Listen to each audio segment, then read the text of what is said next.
We've been taught to worship the grind, that to have what we want, love, success, peace, we must first endure pain, prove our worth, earn it through sacrifice. Even when we're exhausted, burnt out, or quietly unraveling, we cling to the belief that only through effort can we be rewarded. And so we struggle, not because it works, but because we've never questioned the myth. But what if this isn't truth? What if your struggle isn't sacred, but simply out of sync?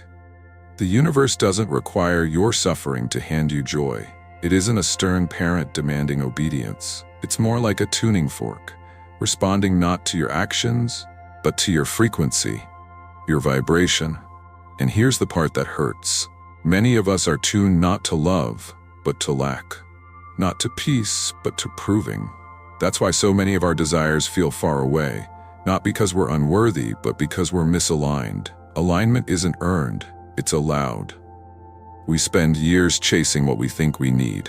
More money, recognition, external validation, because we believe those things will finally quiet the internal chaos. But chasing is born from fear. From the lie that says, I'm not enough unless I achieve this. That lie lives deep in the nervous system. It whispers in quiet moments. It urges you to compare, to compete, to hustle harder.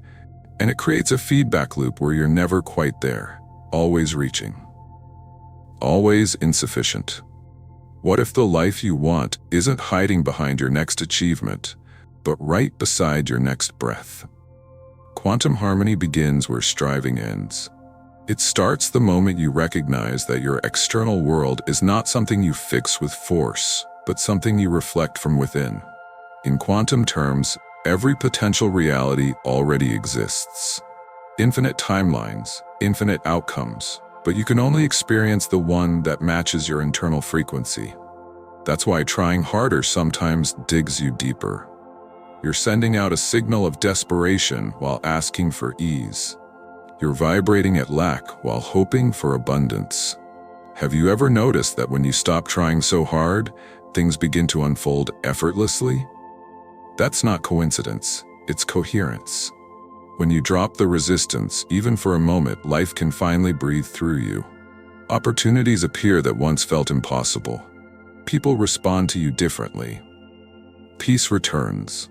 Why? Because you're no longer fighting the current, you're finally in flow. But flow requires trust. And trust is terrifying when you've been betrayed by life, by people, by yourself. Trust feels like surrender, and we're afraid that if we let go, everything will fall apart. But maybe it's already falling apart because we're holding on too tightly.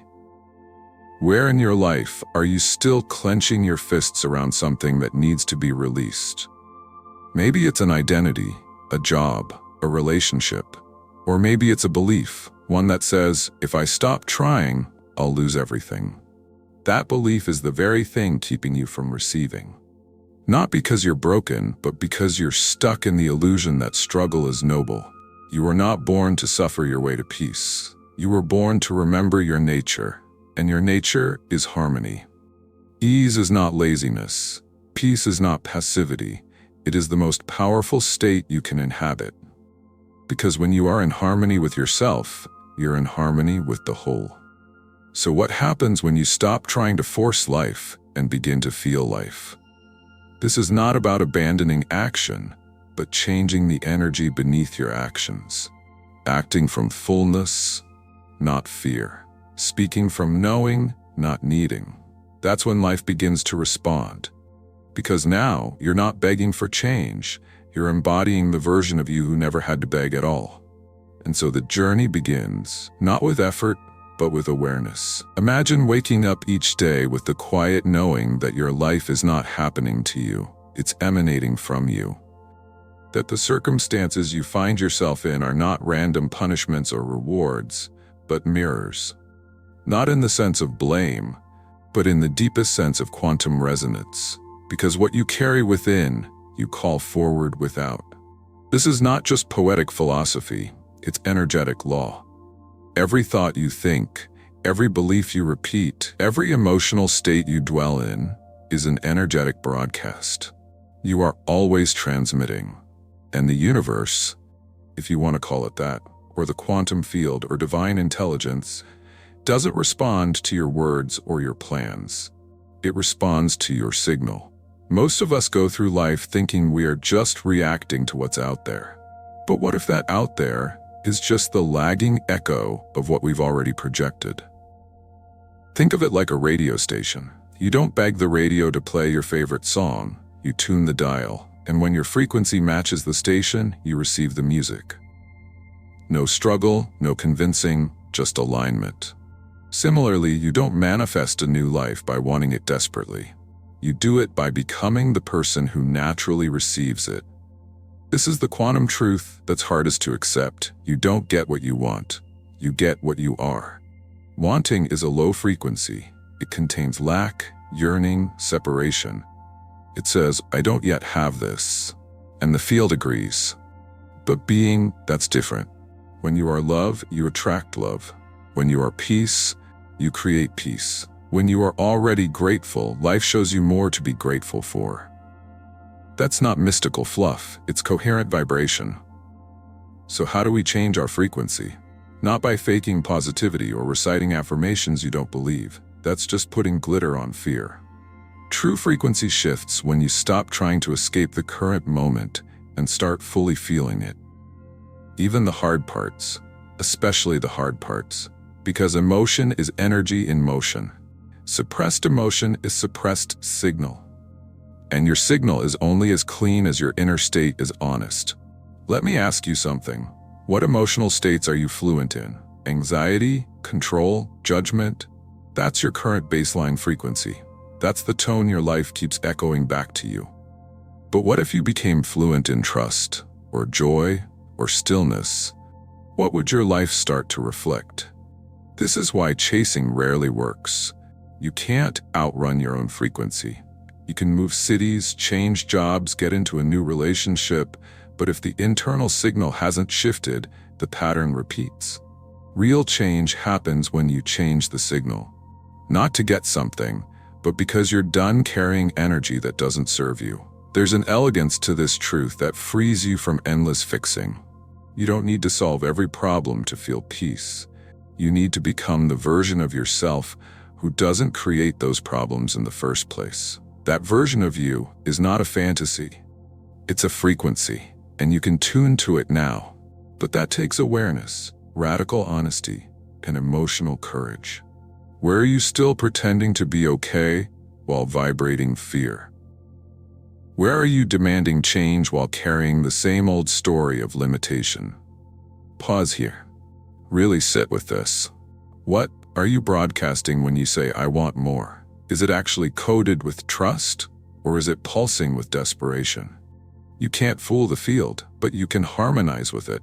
And when you do, when your internal world becomes clean, intentional, alive, life begins to reorganize. People drift out, opportunities drift in, synchronicities increase. Things that once felt impossible start feeling obvious. Not because you got lucky, but because you stopped living like a broken signal and started transmitting truth.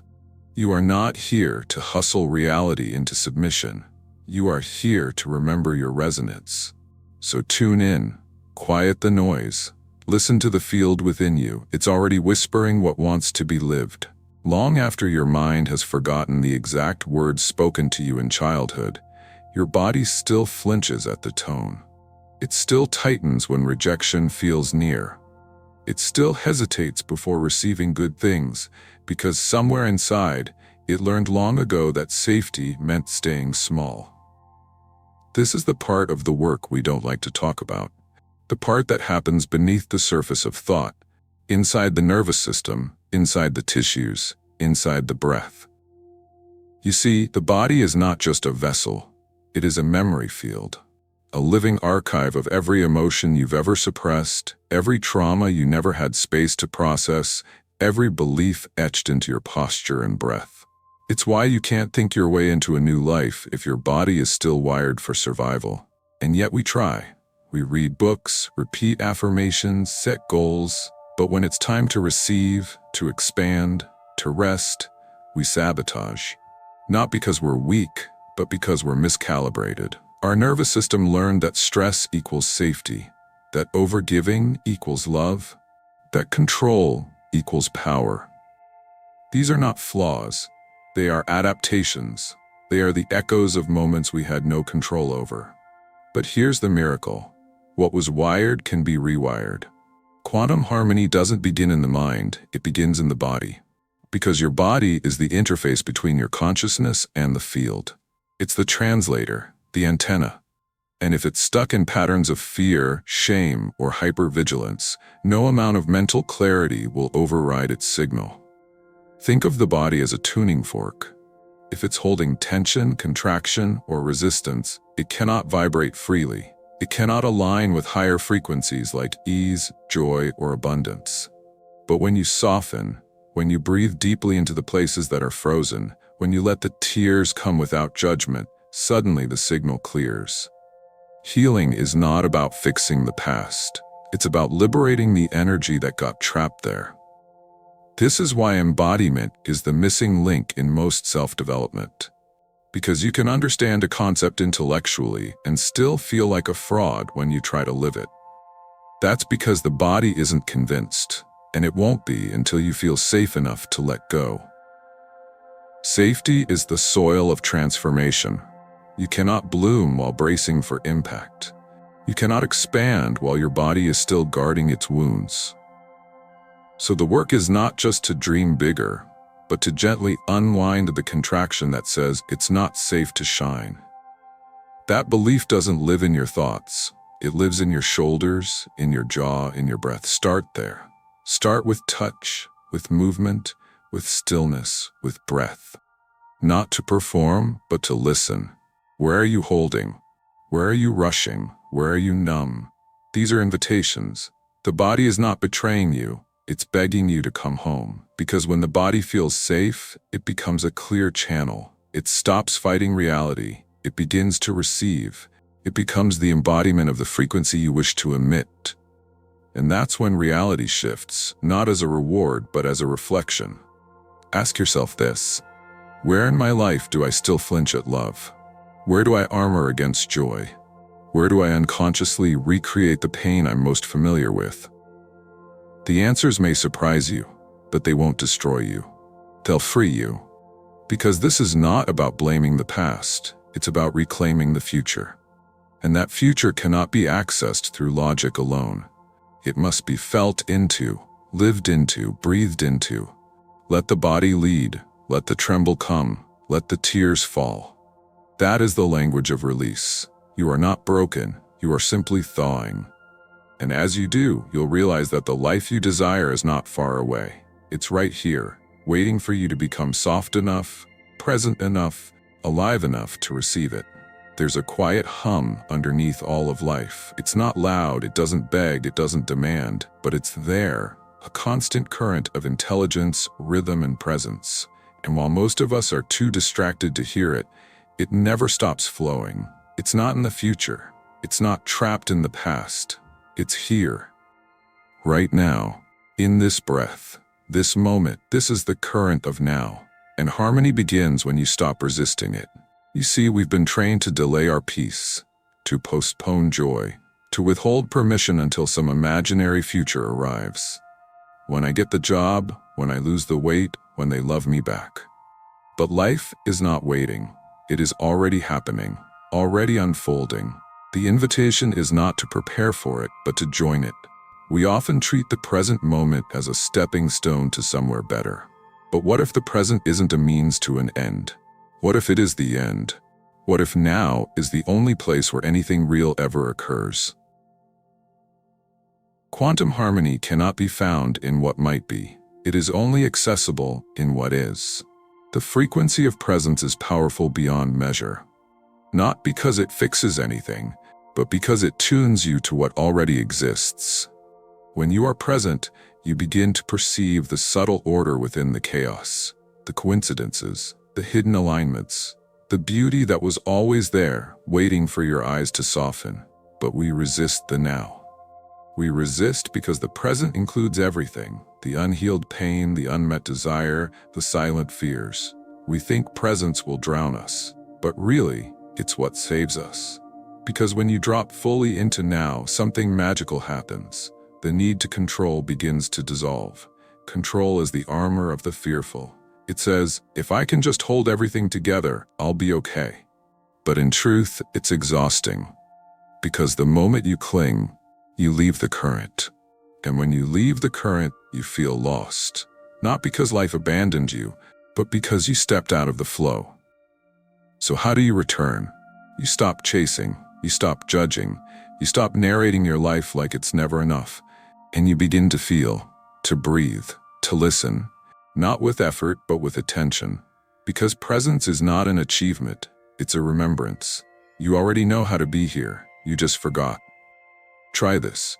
For one moment today, pause and ask, what is here right now if nothing needs to change? What emotions rise? What truth whispers? What beauty do you suddenly see? When you stop demanding that the moment be different, you start to see its perfection. Even when it's messy, even when it's raw. That doesn't mean you settle, it means you engage life from the inside out. You move, not because you're escaping, but because you're aligned. This is the paradox. The more present you are, the faster your reality transforms. Because presence sharpens your discernment, it quiets the noise, it tunes you to synchronicity, and suddenly what used to feel forced becomes fluid. That phone call arrives, that door opens, that idea downloads, not because you pushed, but because you were available, and availability is everything.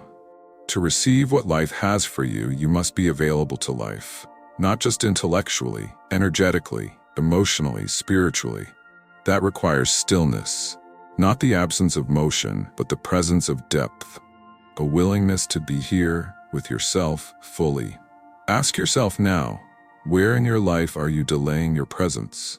What moment are you rushing through, resisting, trying to bypass? Maybe it's the loneliness after a breakup, the uncertainty between jobs, the silence after a loss. But these are the doorways. These are the portals through which life initiates you, not into suffering, but into awakening, not into punishment, but into intimacy. Presence is the doorway to all possibility, because the quantum field, the realm of infinite potential, is only accessed through the now. Not the mental now, but the felt now. The now that holds both ache and awe. The now that invites your whole self to arrive. When you tune to that frequency, you stop begging life for signs, you become the sign. You stop seeking alignment, you become aligned. You stop waiting for peace, you become peace. And in doing so, you don't control life, you commune with it. And that communion is not loud, it's not dramatic, but it's unmistakably real. The current is flowing. It always has been.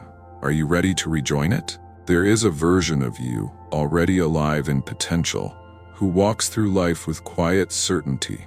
Not because everything goes perfectly, but because they no longer argue with reality. This version of you doesn't chase, doesn't shrink, doesn't perform. They resonate, they broadcast. They live as the signal of everything they once tried to manifest. This isn't wishful thinking, it's quantum embodiment. In the quantum field, the future you long for is not a destination, it's a vibration. It exists, not out there, but here and now in the frequency of your being. The version of you who has the relationship, the peace, the abundance, that version is not separate from you. It is one decision, one energetic shift away. But here's what most people miss. Manifestation isn't about adding more. It's about subtracting everything that isn't true.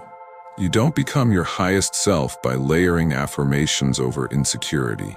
You become by removing the noise, the masks, the conditioning that says you have to be anything other than your deepest essence. That essence already knows how to attract what you desire. Not because it manipulates the world, but because it matches the world it wants. So ask yourself, what does the version of me who already has it feel like? How do they walk? How do they speak?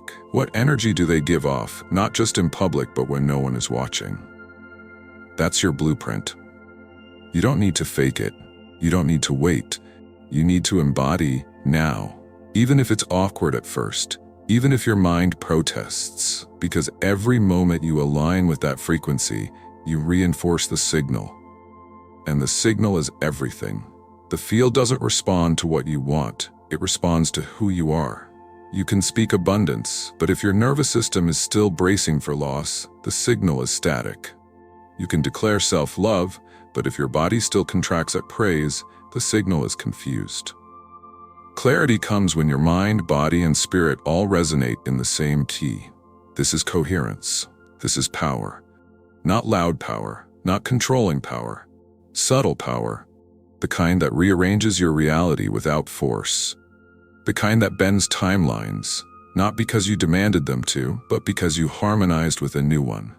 Becoming the signal is not a performance. It's a surrender. It's no longer begging life for miracles. It's being the miracle.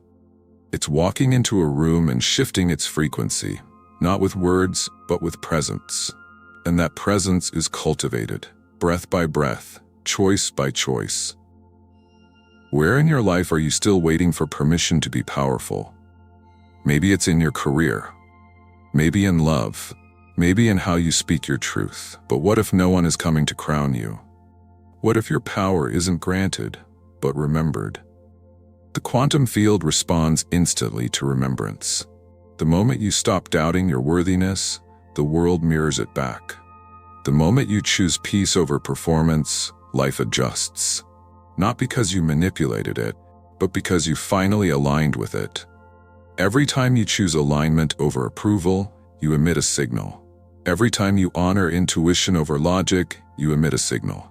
Every time you choose rest over burnout, boundaries over people-pleasing, love over fear, you become the living broadcast of a new reality. And yes, it takes practice.